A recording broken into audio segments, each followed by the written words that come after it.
আমার চেম্বারে এই একটি জাতিকা এসছে। এই জাতিকার বয়স হচ্ছে 36 বছর।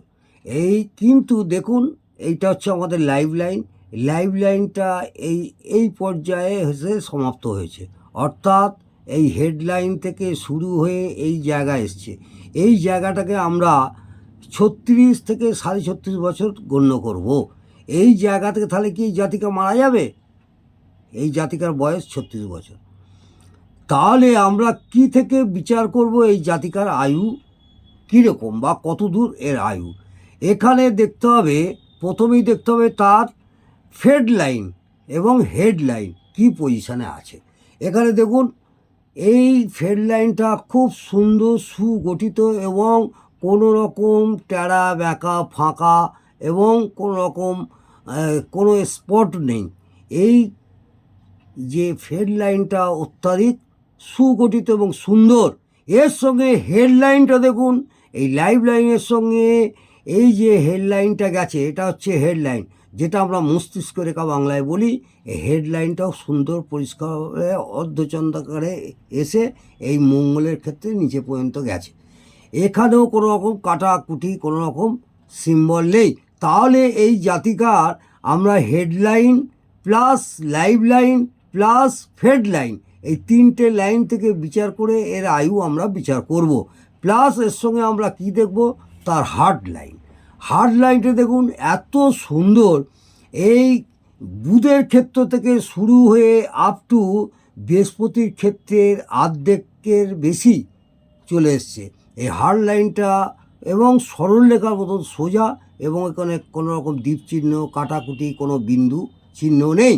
সেই ক্ষেত্রে এখানে হার্ড লাইনও পরিষ্কার, এর কোনো রকম দুর্ঘটনা, হার্ট অ্যাটাক বা কোনো রকম হার্টের সমস্যাও এখানে আমরা দেখতে পাচ্ছি না। এবং এই হেডলাইন থেকেও কোনো রকম মাথায় আঘাত, কোনো রকম বাধা বিপত্তি নেই। এবং এই ভাগ্যরেখা এই যে সুগঠিত এবং সরল থাকার জন্য এর লাইভ লাইন এবং এই হেডলাইন প্লাস এখান থেকে দেখুন একটা হেলথ লাইন অর্থাৎ স্বাস্থ্যরেখা একটু কাটাকুটি হয়ে এখানে গ্যাপ হয়ে আছে।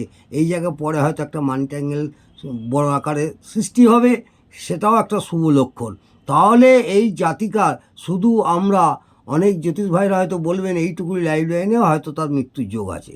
মৃত্যুর যোগ দেখতে গেলে আর একটা আপনাদের বলে রাখি, এই রাহুর ক্ষেত্র থেকে কোনো রকম ফাঁড়া হয়ে অর্থাৎ কোনো বাধা বিঘ্ন আসছে কি না, এখান থেকে কোনো রকম কাটা চিহ্ন নেই।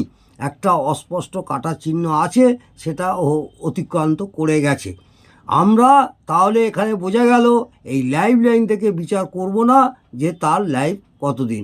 আমি যা এখানে দেখছি এই জাতিকার হাতের যা বর্তমান পজিশান, এই জাতিকার খুব কম হলেও 79-এর আপ ইনি বাঁচবেন। তাহলে আমি কি করে বললাম, এখান থেকে এই পর্যন্ত আমরা 75 ধরবো, এখান থেকে এই পর্যন্ত আমরা 75 ধরবো, এইটাকে 35 ধরবো, আর এখান থেকে এটাকে 50 ধরবো। প্লাস দেখতে হবে আমাদের এই ব্রেসলেট রেখা, এখানে জাতিকার হাতে ব্রেসলেট রেখাও খুব ভালো না হলেও খারাপ অবস্থাতেও নেই, ব্রেসলেট রেখাও খুব ভালো আছে। তাহলে এই জাতিকার আয়ু খুব কম হলেও ডাইরেক্ট আমরা যতটুকুনি এই হাতের পজিশন অনুযায়ী বলতে পারছি 79-এর আপ এনার আয়ু থাকবে। বোঝা গেল? তাহলে আমরা এই শুধু লাইভ লাইন থেকে বিচার করব না। আজকে এই পর্যন্ত। আগামী দিনে বাকি ক্ষেত্র নিয়ে আমি আলোচনা করব অন্য কোনো জাতক জাতিকার হাত থেকে। নমস্কার, ভালো থাকুন, সুস্থ থাকুন।